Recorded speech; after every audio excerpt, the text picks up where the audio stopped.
begin today with the lighting of a candle in honor of Mary. The flame of this candle represents the love that Mary created and shared on earth. We are glad that Mary entered our lives, blessed our days, and lives now in our hearts. What Mary meant to each one of you, the place she occupied in your heart, in your thoughts and your feelings, becomes a dear possession in death, just as it was in life. You will never forget her, and she will never forget you. At this time, I would like to ask her son, Paul. Please come and say some words. Some of you I just saw the other day. Some of you I haven't seen in quite some time. But we're all here, obviously, because of one woman. The one person not physically here, at least not, as you said, in her human form, is our mother. But her spirit is everywhere. She was a sister, a mother, an aunt, a mother-in-law, a friend. If you knew my mom, you know this. She didn't just march to the beat of her own drum rhythm. She had her own band. Seriously, right? Like mother, like son. She never colored inside the lines. She didn't follow society's so-called rules. She did it her way. And honestly, she wouldn't have it any other way. I want you to just go ahead and listen to this voicemail that goes back to January of this year. And this is my mother leaving a voicemail to herself. And I think you might find this funny, to be a little lighthearted on a day like today, as it is a celebration of life. It's only 11 seconds long. Oh, she hung up. Hi, this is Mary Mule calling her own telephone number, trying to figure out where it is. Right? That's my mother. That's our mother. She came to me last night for the first time. I lost my keys. I couldn't find them. It took about an hour. And they were in the car. Thanks, Mom. Oh, that voice, that tone, that was our mother, a force of nature, unpredictable, hilarious at times, and let's be honest, our mother was as stubborn as hell. Sorry, Mom. At least I wore slacks today. And this is a family joke, not the red ones that she would make me wear when I was a young child and I got made fun of. Actually, you know what? They are plaid. They are plaid. They're just not the red plaid. Auntie Marge would be proud of you. Right? Put your slacks on, Paul. You know, each of us saw a different side of her. Her sister, the matriarch, got the full view. Dress cut up and all by my mother. Cousins, friends, my older brother, they each had their own chapter. And there was me, I got my own wild ride. Nearly 15 years ago, she moved here. 15 years ago, she moved here, Jan. And like every place she lived, she always said it was temporary. She was always planning on moving. Yes. Right? Always planning on, you know how many empty boxes I found underneath the kitchen table? I don't know how a woman can, she was able to use every square inch. I'm telling you, that apartment, it's amazing. But that was her spirit, never fully settled.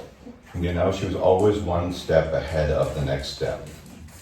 I think I asked myself, who else but my mom would be out at midnight pushing a grocery cart up and down the street just to get some exercise? So many of you warned her, told her, don't do that. But what did she do? She did it. She did it anyway, because that was her. She did things her way always, but she was also a hard worker when I was growing up. When I was in private school, she worked her fingers to the bone just to make sure I could stay in school. I'd go to her work after school. I'd sit and watch her hustle with grit and with pride. There was one moment as a child I'll never forget. We were walking home in the snow. It was bad. The Long Island, the wind, the cold, the whiteout blizzard. She wrapped me inside her long cape like a shield. She faced the storm, so I didn't have to. That's who she was. Nothing meant more to my mom, at least in my eyes, than family. Her mother, especially. Her mother meant the world to her. She talked about her mother all the time. She did, yes. Even in her dreams, she'd say she'd see her mother, her father, her favorite brother, and they'd talk to her. The day I found her, she didn't look like herself, except for one thing, the eyes. That's what I could determine, the eyes and the hair. Her blue eyes, still so blue, my brother and I both have them. And her eyes actually looked happy. The one thing that I could really distinguish was her eyes. And they looked happy. There was a smile that radiated. All phones off, please. They radiated a smile as if she was happy. She was happy. She finally got to go where she wanted to be. She finally said yes. She finally agreed to go to heaven, and that's where she is now. Losing her has been devastating for me, for all of us. But I know she wouldn't want us sitting in that pain. She'd want us to remember her with love and laughter, to move forward, to carry her spirit, to celebrate her life.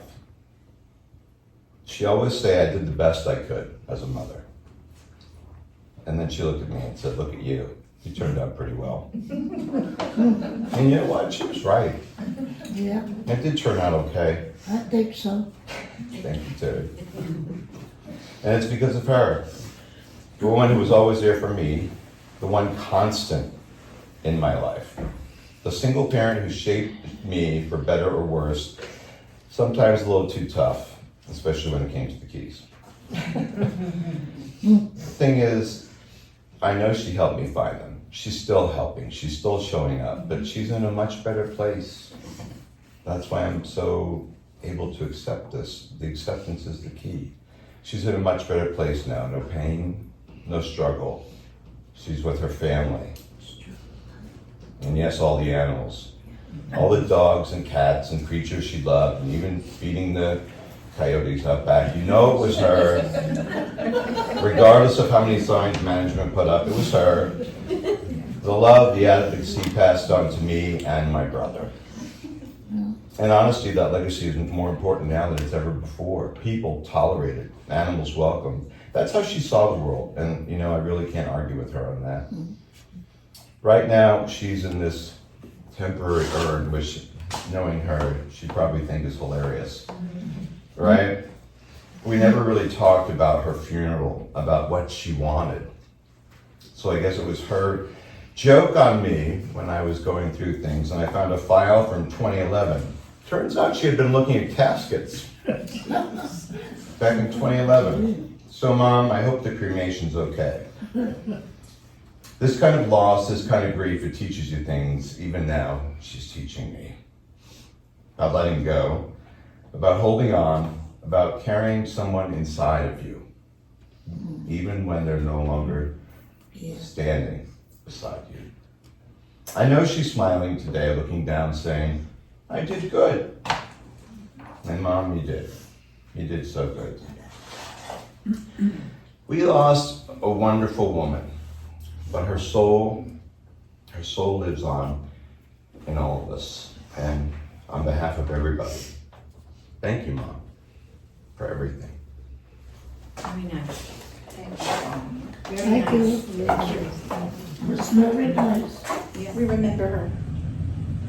In the rising of the sun and in its going down, we remember her. In the blowing of the wind and in the chill of winter, we remember her. In the opening of buds and the rebirth of spring, we remember her. In the blueness of the sky and in the warmth of summer, we remember her.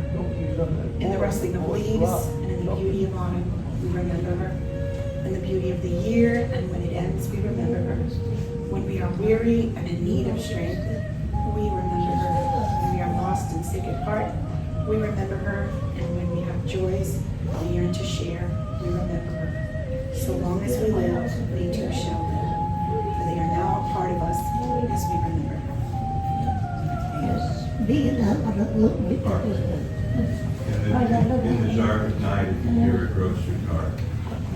You remember.